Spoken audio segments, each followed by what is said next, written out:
સુરતના ડુમસમાં ગણપતિ બાપાનું વિસર્જન કરવામાં આવી રહ્યું છે। ફાયરના જવાનોની ટીમ તૈનાત કરાઈ છે।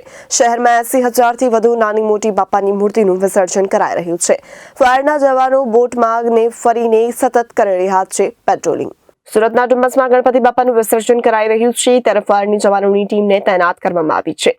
શહેરમાં 80,000થી વધુ નાની મોટી બાપાની મૂર્તિનું વિસર્જન કરવામાં આવી રહ્યું છે ત્યારે ફાયરના જવાનો બોટમાં કરી રહ્યા છે સતત પેટ્રોલિંગ। દર વર્ષે પાણીમાં તણાઈ જવાથી લોકોના નિપજતા હોય છે મોત, ત્યારે સુરક્ષાના ભાગરૂપે ફાયરના જવાનો દરિયામાં કરી રહ્યા છે પેટ્રોલિંગ। હું છું સબ fire officer Rohit ખલાસી, Surat and fire brigade, Surat and fire and emergency services. સાહેબ, આ કઈ જગ્યા છે ને આજે શું કામગીરી હાથ ધરાઈ? આ ડુમસ ગામ ખાતેનો નાવિક ક્લબ ઓવારો છે। અહીંયા ગણપતિ વિસર્જનની પ્રક્રિયા ચાલુ છે હાલ।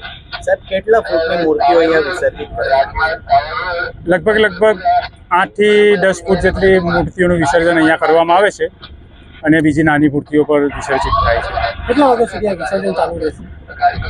આમ તો કશું કહી નહીં શકાય, પણ લગભગ રાત્રે 12 થી 1 વાગ્યા સુધી વિસર્જન ચાલશે। સાહેબ, આપણી કેટલી ટીમો છે ને કઈ રીતે પેટ્રોલિંગ કરી? અત્યારે હાલ અમારી 2 બોટો છે, 2 અધિકારીઓ છે અને 15 ફાયરના જવાનો છે, જેઓ તરવૈયા છે અને દરિયાના જાણકાર છે। સાહેબ, કઈ રીતે પેટ્રોલિંગ કરાઈ?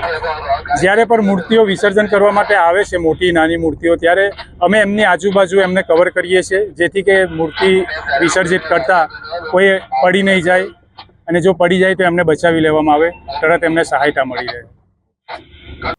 Bureau report, Janadesh news, Surat.